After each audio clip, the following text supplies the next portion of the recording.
The sun had barely risen over Elon's private SpaceX compound in Texas when his assistant, Sam, walked in with a curious expression and an envelope in his hand. "It's a letter," Sam said hesitantly. Elon, eyes still half glued to the monitors tracking rocket telemetry, barely looked up. "Email it to me." "No, sir," Sam clarified. "It's handwritten. No return address. Just says, 'Urgent, for Mr. Elon Musk only.'" Now that caught Elon's attention. He took the envelope, turning it over in his hands. The paper felt aged, almost brittle. The handwriting was neat, but shaky, clearly written by someone elderly. Carefully, he opened it. "Dear Mr. Musk, my name is Dr. Harold Finch. You don't know me, but many years ago, I worked on a government-funded program that had the potential to change the future of humanity, until it was shut down and buried. What we discovered was far ahead of our time, and it has haunted me ever since. I am 90 years old now. My health is failing, and I don't have much time left. But I believe you're the only one who can carry this forward. You have the vision, the resources, and, most importantly, the courage. If you're willing to hear a forgotten man out, please come see me. No media. No cameras. Just a conversation. I live alone in Glen Haven, Colorado. Time is short. I hope you come. Sincerely, Dr. Harold Finch." Elon read the letter twice. Then a third time. Sam waited quietly, unsure what to say. Elon stood silently, staring out the window at a rocket in the distance, steam hissing from its frame. "Check if this guy really exists," he finally said. "Find out everything you can about Harold Finch." Sam nodded and left the room. Elon sat back down, holding the letter again. There was something about it. The tone wasn't desperate, but deeply personal, like a man laying his soul bare in ink. Later that night, Sam returned with a file. Dr. Harold Finch. Born 1935. Former physicist. Worked on classified military energy tech in the 70s. Went off the radar in the 80s. Never married. No known relatives. Lives in a remote cabin, just like he said. Any interviews? Mentions online? Elon asked. Nothing. Like he disappeared. Elon tapped the desk, thinking. He'd met plenty of so-called geniuses, but something about this, it felt different. Maybe it was the courage it took to send a letter like that in a digital age. Or maybe it was the thought that a mind like that might be sitting in silence, waiting to be heard before time ran out. He looked back at the letter one more time. "Prep the jet," he said. "We're flying to Glen Haven." The Gulfstream G700 cut through the clouds, gliding over snow-dusted peaks as it neared the remote town of Glen Haven, Colorado. Elon sat quietly, gazing out the window, the letter from Dr. Harold Finch still folded neatly in his coat pocket. He hadn't told anyone else where he was going, not even his inner circle. Something told him this wasn't a story meant for headlines. Upon landing, Elon transferred to a rugged all-terrain vehicle. His driver, a local guide named Marcus, seemed surprised when Elon handed him the coordinates. "Are you sure?" Marcus asked. "Ain't much up there except pines and silence." "That's exactly what I'm looking for," Elon replied. The narrow road snaked through dense forest, eventually opening to a clearing where a modest log cabin stood, surrounded by old satellite dishes, a rusting generator, and what looked like a makeshift observatory built from scrap metal and wood. Despite the age of the structures, everything felt meticulously placed, like an engineer's mind had shaped even the wilderness around him. As Elon stepped out of the vehicle, the cabin door creaked open. An elderly man emerged, hunched but tall, with a long gray beard and sharp, calculating eyes that still carried fire despite the weight of 90 years. "You actually came," Dr. Harold Finch said with a faint smile. "I don't usually take unsolicited meetings," Elon replied, stepping forward. "But you're not just anybody, are you?" Dr. Finch laughed softly. "Not anymore. Come in. There's something I want to show you before I run out of breath or time." Inside, the cabin was cluttered with blueprints, notebooks, old circuit boards, and hand-drawn models. It smelled of old paper, soldered wires, and nostalgia. On one table sat a vintage oscilloscope beside a cup of cold tea. Elon's eyes roamed the walls, sketches of energy fields, levitation principles, propulsion systems he'd never seen before. "You worked for the Department of Defense?" Elon asked, picking up a faded photograph showing a young Finch in a lab coat beside a military insignia. "Project Solis. Energy tech far ahead of its time," Finch said. "We weren't trying to build bombs. We were trying to build freedom, clean energy, self-sustaining flight, ways to power cities from a single cube." "What happened?" Finch sighed. "Politics. Fear. Greed. The moment our prototype showed promise, the suits swooped in. Shut it down. Labeled it unstable, dangerous. The real reason? It threatened fossil empires." Elon listened intently, scanning the drawings. "And you kept it all?" "I couldn't let it vanish. I've spent decades refining the design in secret. But my body's quitting. My mind still races, but my hands, not so much." He reached under a cloth and pulled out a small cube-like device, rough, unpolished, but humming with energy. This is the heart of it," he whispered. "Still works. It could change everything. But I need help. Not to finish it, it's already finished, but to share it right." Elon leaned in, heart pounding. He wasn't looking at another pitch. He was staring at history. Untapped. Hidden. Alive. "What do you want from me?" Elon asked.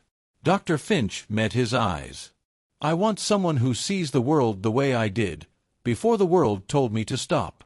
I want you to carry the torch, not because it's mine, but because it still matters." Elon stared at the cube in his hands. It was no bigger than a Rubik's cube, yet it pulsed gently, silent, alive.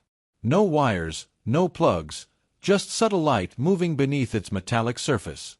The design was unlike anything he had ever seen. If this was real, it wasn't just ahead of its time, it was outside of time altogether. Dr. Finch sat across from him, his frail hands clasped tightly in his lap. "We called it the Pulse Core. It was meant to power an entire facility for a year, without fuel, without sunlight, without wind. Clean. Infinite. Stable." Elon looked up. "Why hasn't the world seen this?" Dr. Finch chuckled bitterly. "Because the world is scared of simple answers. When we presented our success to the Oversight Committee in 1978, they didn't congratulate us, they panicked. Said we'd disrupted too many sectors. Said it would destabilize the economy." "They shut you down," Elon guessed. "Worse," Finch replied. "They buried us. Disbanded the lab, reassigned or silenced the team. Files classified, devices seized, or so they thought. I managed to hide one working prototype. I took my silence as a condition of survival. Most of us did." Elon's hands tightened around the cube. "And now? I'm not afraid anymore. I'm old. What will they do? Erase me again?" Finch smirked. "But I didn't build this to die on a shelf. I built it for someone who wouldn't be afraid to shake the world awake." He leaned forward, his voice lowering. "And I watched you, Elon. Your risks, your failures, your vision. The way you keep going even when the world laughs or fights you. You're the only one I trust to carry this." Elon looked around at the notebooks, decades of unspoken brilliance. "But there's something you should know," Finch added, his tone growing serious. "This isn't just a power source. There's more. The pulse core doesn't just generate energy, it responds to intention. We built it using principles of quantum fields and consciousness theory.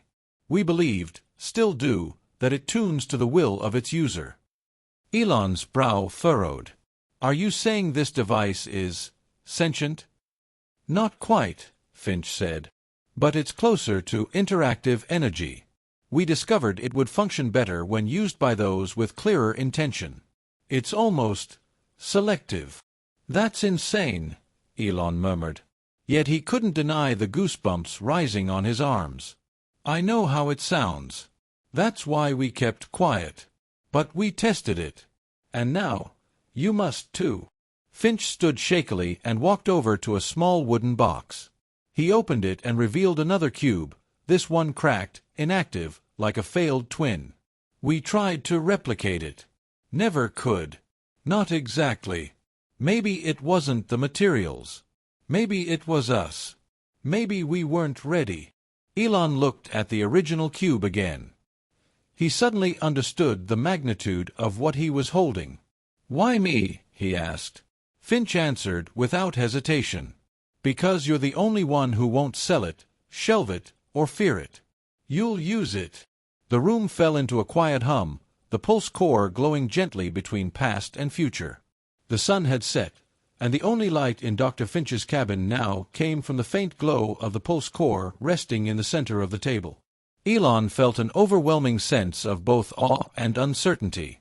What Dr. Finch had just revealed was world-altering, no, universe-altering. A piece of technology that defied conventional physics, built on principles of energy and consciousness, and yet it felt so simple. "What's next?" Elon finally asked, breaking the silence. Dr. Finch's eyes twinkled, as though a weight had been lifted from his shoulders. "I thought you'd never ask." He stood slowly, his old bones creaking with each movement. "Come with me," he said, leading Elon into another room. This one was darker, colder, and filled with vintage equipment. Old computer monitors, power supplies, and abandoned prototypes strewn about. "This is where it all started," Finch muttered. "The first successful tests. Back when I was younger, driven by the idea that we could change the world without destroying it." On a dusty desk, beneath a yellowed sheet of paper, Elon saw more sketches, familiar designs of energy storage systems, propulsion engines, and what appeared to be new forms of renewable energy. "Everything we built was for this," Finch continued, his voice shaking slightly. "But the world wasn't ready. They wanted oil, coal, power plants. And they weren't going to let us change that." Elon studied the drawings. They were clearly from another era, before solar panels, before electric vehicles. But some of the concepts were groundbreaking. The designs weren't just innovative, they were elegant. "There's something else," Finch added, walking over to a corner of the room where an ancient-looking terminal sat, flashing a faint green light. He tapped it a few times, and a monitor flickered to life. "This," Finch said, "was our final blueprint. The key to unlocking the true power of the pulse core. It was the missing piece." Elon walked closer, his heart racing as he read the text on the screen. "The quantum energy interface," Elon read aloud. "You were trying to combine human will with the machine's output." "Yes," Finch replied. "We believed that human consciousness could direct the flow of energy. Not just in the sense of controlling it, but in the sense of tuning it, amplifying it. Think of it like a radio frequency.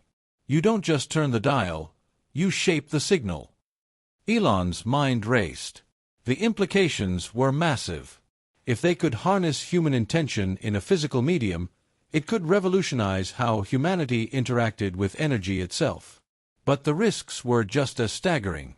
"This is unbelievable," Elon said, his voice barely above a whisper. "But that's why it failed," Finch admitted. "It wasn't just about creating clean energy. It was about changing how humans interact with the world. People weren't ready to accept the truth of it." Elon turned the cube over in his hands again, the hum of energy pulsing through his fingertips. "What if they are now?" Finch looked at him, his face softening with an expression Elon hadn't seen before, hope. "That's why I brought you here. I believe you're the one who can make this happen. You've never been afraid of the impossible. If anyone can convince the world to embrace this, it's you." A fire ignited in Elon's chest.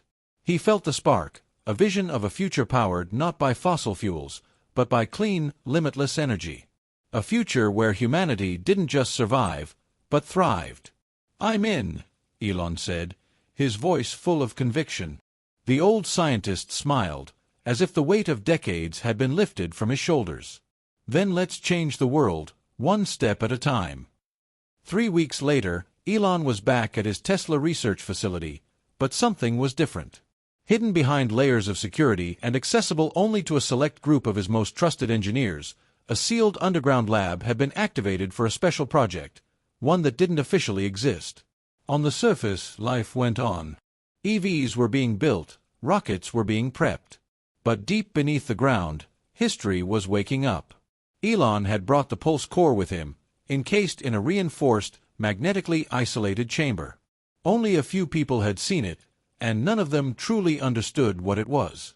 That was exactly how Elon wanted it. The world wasn't ready, not yet. Dr. Finch had insisted on staying behind in Colorado, refusing to leave his cabin. "My journey is ending," he had said with peace in his voice. "Yours is just beginning." But Elon stayed in constant contact with him, consulting through secure channels, sending images, blueprints, and updates. And today was the big test. Elon stood beside 3 of his most brilliant engineers: Lila, a physicist from MIT, Rob, a power systems expert from Berlin, and Noor, a software engineer from Mumbai who specialized in quantum computing. "What exactly are we powering with this?" Lila asked, staring at the cube suspended within its chamber. "Nothing yet," Elon said. "Today, we're just seeing what happens when we give it room to breathe." He placed a hand on the glass. The pulse core pulsed brighter, reacting instantly. The team stared. "Did it respond to you?" Noor asked. "It reacts to intention," Elon replied quietly. "Don't try to understand it through conventional physics. Think deeper."